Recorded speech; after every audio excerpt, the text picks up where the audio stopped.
عديتي سن ال40 ومهما عملتِ دايت خلاص مش عارفة تخسّي، أو لاحظتِ إن بدأ جسمِك يتخن على الرغم إن أنتِ عاملة كل اللي عليكِ أو مش مغيّرة أي حاجة خالص في اللي كنتِ بتعمليه زمان، وكمان بيتخن من أماكن أنتِ مش متعودة يتخن منها. تابعي الفيديو ده لغاية الآخر عشان أقول لِك إزاي تاكلي صح علشان تخسّي فوق سن ال40 اللي هو فترة الPerimenopause اللي بتحصل قبل انقطاع الدورة الشهرية على الأقل ب10 سنوات. لكن قبل ما أبدأ في موضوع الفيديو عايزة أذكر حد ليه فضل عليّا عظيم، وهي أمي. أمي توفت من 40 يوم بالضبط، وهي دايمًا يعني غير إن هي اللي ربِّتني وعلّمتني وهي كانت بالنسبة لي بابا وماما، بس هي دايمًا كانت بتشجّعني إن أنا أعمل فيديوهات وأقول للناس كل حاجة، وده اللي بيحصل حقيقي والله من ساعة ما بدأت على السوشيال ميديا، إن أنا ما بابخلش على أي حد خالص بأي معلومة. هو اللي بيقوله هنا هو اللي باقوله في العيادة. الفرق الوحيد بس اللي في العيادة إن العيادة فيها باقدّم خدمة متخصصة لكل حد حسب حالته الصحية وظروفه. وأنا باقول الموضوع ده لإن أنا خلاص يعني وهبت ثواب سلسلة رحلة التعايش الصحي مع فترة الPerimenopause ديًّا على روح أمي. وباطلب منكم إن أنتم تعملوا share للفيديو أو بلاش حتى تعملوا share، إن أنتم حتى يعني تنقلوا المعلومة عشان تفيدوا السيدات، علشان ده يبقى في ميزان حسناتها يا رب ولا ينقص من أجري وأجركم شيئًا لأن ربنا كريم. يلا بينا بقى نتعلم تغذية ونعرف إزاي ناكل في فترة الPerimenopause، وده الفيديو الخامس في سلسلة رحلة التعايش الصحي مع فترة الPerimenopause. في 5 فيديوهات قبليها بأجزائهم، اتفرجي عليها عشان تفهمي الفيديو ده. أول حاجة نتفق عليها إن خلاص كتالوجنا اتغيّر، وده قُلناه في تاني فيديو في سلسلة رحلة التعايش. يعني إيه كتالوجنا اتغيّر؟ يعني هرمونات جسمنا اللي بدأت تقل ديًّا بتأثّر على إزاي جسمنا بيتفاعل مع الأشياء دلوقتي، يعني اللي كان بينفعني زمان ممكن ما ينفعنيش دلوقتي أو كمان يضرني. فالأول قبل ما أقول لِك هتاكلي إزاي خلال الفترة دي، أنا عايزة نبدأ الأول أقول لِك إزاي تعملي إعداد لجهازِك الهضمي علشان يساعدِك إن أنتِ تخسّي في فترة الPerimenopause. درء الضرر مقدم على جلب المنفعة، يبقى أول حاجة نمنع الحاجات اللي بتأذينا في الفترة دي، والفترة دي خلي بالكم يا جماعة بتنشط فيها الأمراض المناعية وأمراض الجهاز الهضمي والحساسيات والحاجات دي كلها عشان الهرمونات قلت اللي كانت بتحمينا من الحاجات دي. فأول حاجة بلاش زيوت نباتية ودهون غير صحية، بلاش أكل مصنع، أي حاجة في علبة في كيس في برطمان في الحاجات دي كلها بلاش منها خالص، ناكل الأكل زي ما ربنا خلقه. اقطعي السكر نهائي، ولبعض السيدات اللي أصلًا عندها أمراض مناعية بلاش جلوتين وبلاش ألبان.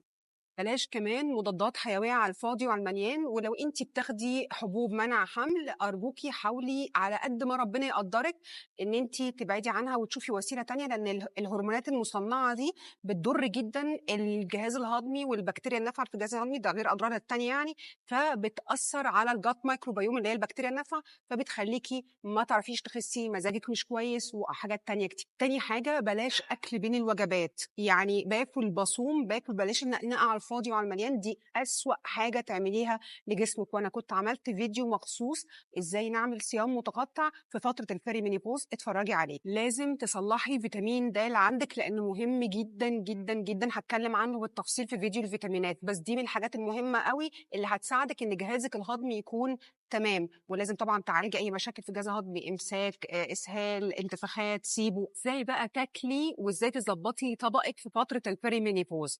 أول حاجة نتفق عليها إن إحنا كائنات دورية، يعني cyclic، يعني فترة بنبقى تحت تأثير الأستروجين وفترة بنبقى تحت تأثير البروجستيرون، هم دول الهرمونات المهيمنة والسيطرة علينا، فما ينفعش طول الشهر ناكل بنفس الطريقة.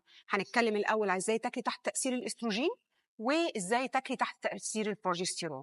نبدأ بهرمون الأستروجين وهو بيبدأ من أول نزول دم أو اليوم لغاية فترة التبويض.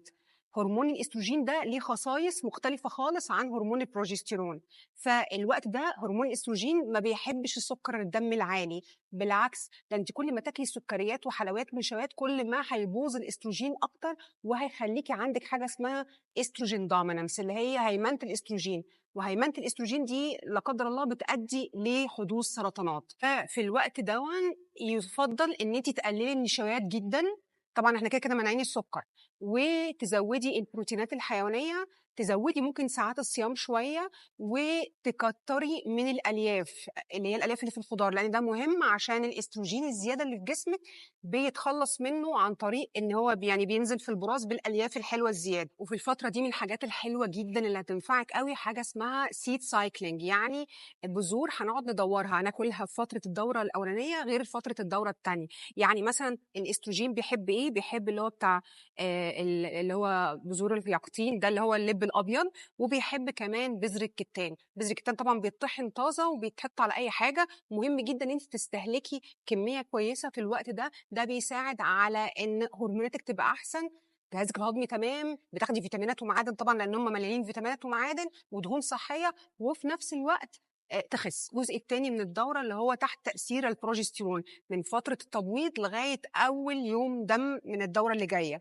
ده تحت تأثير البروجستيرون بقى بيحب إيه، بيحب الأكل، يعني إيه، عايزاكِ تاكلي أكتر، لو بتعملي ساعات صيام طويلة قلليها، لو شايلة النشويات ابدئي رجّعيها، بس مش أي نشويات، مش عايزين نشويات اللي هي العيش الفينو والحاجات الغريبة دي، بالعكس إحنا عايزين ناكل حاجة زي البطاطس، البطاطا، القرع، الشوفان، الحاجات دي مفيدة هتساعدِك إن أنتِ تعزّزي إفراز هرمون البروجستيرون اللي هيساعدِك إن أنتِ تبقي أهدى وتخسّي. في الفترة دي برضه البروجستيرون بيحب إن يبقى عايزين حاجة مسكّرة، ممكن تاخديها من الفاكهة وده أفضل سيناريو حتى لو كانت فاكهة already يعني بتعلّي سُكّر الدم جامد، بس مش مشكلة في الوقت ده ينفع وخصوصًا كل ما نقرّب من الدورة، أو تعملي حاجة زي حلويات الكيتو مضمونة في البيت تستعمليها على قد الحاجة طول ما أنتِ عايزة حاجة وبالنسبة للseed cycling البروجستيرون بيحب إيه بقى، بيحب اللي هو دوار الشمس هو اللي هو اللِب السوري يعني، وبيحب بقى أوي السمسم، الطحينة.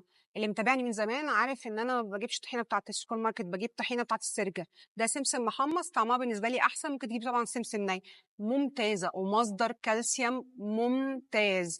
إحنا محتاجين كالسيوم يا جماعة وفيتامين د عشان الفترة دي بتبدأ عضمنا يرق ويهش اللي هي الأوستوبينيا اللي بتأدي بعد كده لأوستيوبروزيس اللي هي هشاشة العظام، فمهم أوي تتناولي الحاجات ديًا في فترة البروجستيرون. ما تنسيش برضه مرق العضم أنا متكلمة عنه من زمان جدًا عندي على الصفحة، وما تنسيش برضه المخالل اللي هي الحاجات اللي بنعملها في البيت اللي هو الأكل المتخمر ده، وافضلي بقى دوّري الحركة دي ساعة البروجستيرون، تشيلي النشويات والفاكهة وكل حاجة، وتزودي ساعات الصيام، تاكلي بروتينات، تاكلي دهون صحية وخضار، وتزودي أوي الحركة، وساعة البروجستيرون العكس بقى ترجعي النشويات، تقللي ساعات الصيام، تحطي فاكهة، تحطي حلويات كيتو، وهكذا. الحركة دي لوحدها هتخسسِك. أنا كده خلّصت، اللي ليه أي أسئلة please اكتبيها لي عشان خاطر يا إمّا أعمل لِك فيها فيديو جديد، يا إمّا أرُد عليها إن شاء الله كلّها، والفيديو اللي جاي إن شاء الله هيكون عن الفيتامينات والمعادن في فترة الPerimenopause إزاي تضبّطيها عشان تساعدِك تخسّي.